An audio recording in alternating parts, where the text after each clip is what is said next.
news to bring to you coming out of Northeast Harris County. This is a guy on the run. You were looking at live pictures. He just crashed his car, and now he is in a foot chase with police. This is after a high-speed chase through the Northeast Harris County area. Live pictures here, and there is the officer just about rear-ending him there. His hands are up. He's given up. He knows it's time, and there he goes to the ground with police officers on his back, guns drawn. And this thing has come to a quick end, a very quick end. Andy Bass is in Sky HD now. Andy, what can you tell us? You've been following this for a while. Yeah, we have, guys, and yeah, as you guys just mentioned, he just cracked up into another side street car that was coming northbound on that street. Not too sure exactly what happened there. Then he took off running eastbound towards the Beltway, and obviously you just saw the aftermath of it. We were, covering him for like the last 5 minutes in the northeast quadrant of Beltway 8 and I-10, and that's basically where we caught up with him. Not too sure exactly what he was running for, but they've been trying to track this guy for at least the last 30 minutes. They did have a tracker in that vehicle that he did crack up in, that silver pickup truck did have a tracker in it. They tracked him to a house, and then when we arrived on scene, that's when he took off running through this subdivision here. I'll give you a little bit of perspective. We're just east of Beltway 8 and just north of I-10. And I'm actually being asked to move to go back to the impact of there, so I'm going to peel off this and just go back to the impact of the crash of where it happened, and I'm just going to go back a little bit. And there's the crack. There's the car at the bottom of your screen. That's the one that he hit. And there's the pickup truck. And I believe that the passenger was thrown from that vehicle. I'm going to just keep a wide look because I'm not too sure exactly what is happening down there. But you can see one person is on the ground, and we got. They pulled him out of there, according to Mike, my pilot. They pulled him out of that vehicle. Okay. Yeah. And you could see pretty much all the police activity down there as well. That Lincoln Continental, that white Lincoln Continental at the top of your screen, was the other vehicle that was involved in this accident scene. He was traveling, the pickup truck was traveling eastbound along that little side street. The Continental was traveling northbound along the main street. Still trying to get those streets paired out for you guys.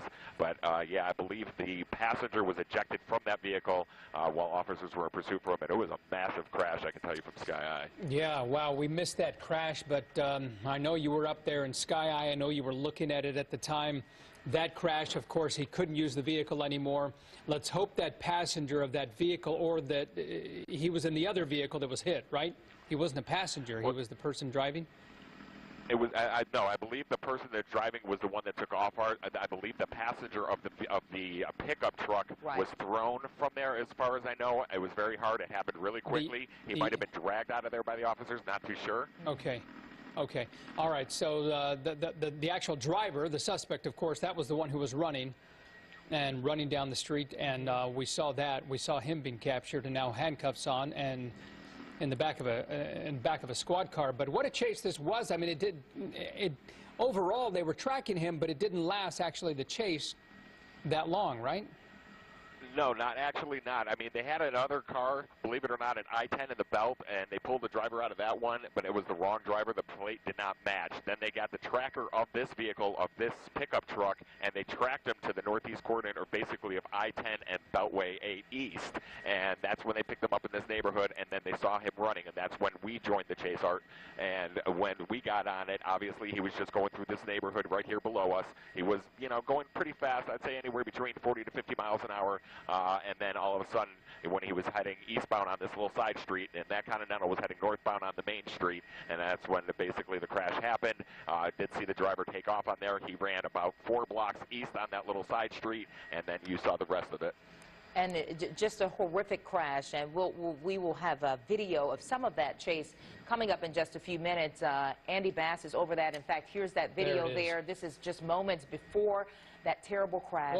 As that person T-boned that suspect, then running off down one of the side streets. And after that crash, he running from that pickup truck, and you will be able to see Houston police, or just police in general, and you see the little dog there running behind him first, and then you'll see a police car coming up on another side street, coming back almost running into that suspect, stopping just before then. I believe he even lost his shoe there.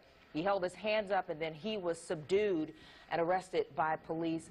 Boy, and your heart certainly goes out to the driver of the other vehicle involved in this, the driver, the passenger. This is just horrific. Yeah, just awful to see this type of thing take place. And you're looking again at the crash site. That, again, we're going to look at the crash actually when it happened. This is the pickup truck that's running, and that was the hit. And then we're breaking away from that because people were thrown from the vehicle as a result of that crash. And there's the suspect on the run. This is the one police were chasing in that pickup truck. And watch there's the little white dog chasing him. And then you have the officer in the squad car just really trying to scare him. And that's the protocol for this type of thing. You run up to him like that and you kind of scare the guy, and he kind of gives up and realizes, you know what, it's done. I'm not going to be able to outrun these guys. There he goes to the ground. He's guns drawn, of course, immediately cuffed. He's now placed behind a vehicle in the squad car. But now look at the other officer. He's taking guard here with his gun drawn and sort of walking around the area, making sure that nobody else gets involved in this. But we wonder what he's running for. Yeah. Clearly, police were after him for a certain reason, and we're going to find out much more about that this afternoon, and then bringing it to you on Eyewitness News 4, 5, and 6. And we want to go back to Andy Bass. Andy, you know, Art mentioned something that we all are wondering right now. We don't know at this point, right, Andy, why this suspect was running from police in the first place.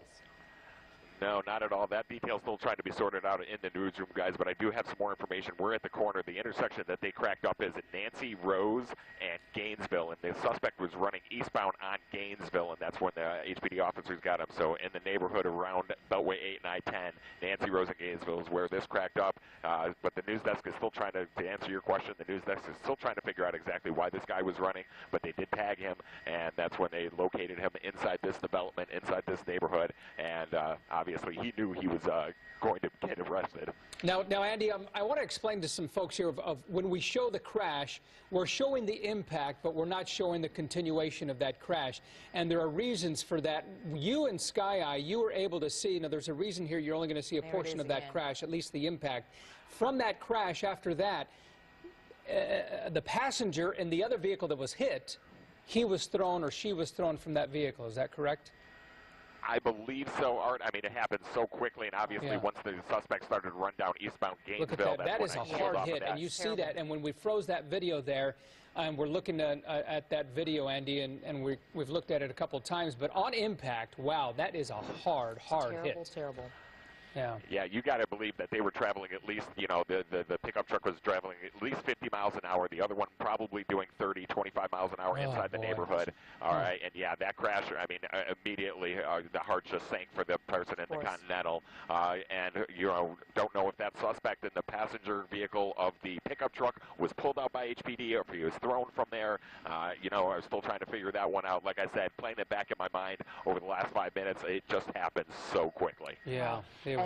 You know, and Andy, you and I and Art, we've seen so many of these chases that end this way, and it's certainly your heart just goes out to the person involved, the person who has no idea what's happening. They had no idea that a chase was going on, and a high-speed chase on these small streets in a neighborhood. Just your heart goes out to that person. Yeah, it certainly does. Absolutely. All right, covering cases. Yeah, Andy, my apologies for interrupting. We're going to go ahead and wrap it up here, but we will have continuing coverage on this. We're streaming this on abc13.com. Just log it on there.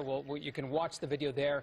We will have replays, of course, of that impact of that crash, and then the suspect on the run trying to create a foot chase, but eventually caught. And there again, the crash scene. We're going to have much more on Eyewitness News at 4, 5, and 6, and online, abc13.com. Thanks for joining us. The names of the suspects have not been released, neither is the name of that innocent driver. All three, again, non-life-threatening injuries. The two suspects will be charged with evading arrest and aggravated robbery. In Cloverleaf, Deborah Wrigley, 13 Eyewitness News.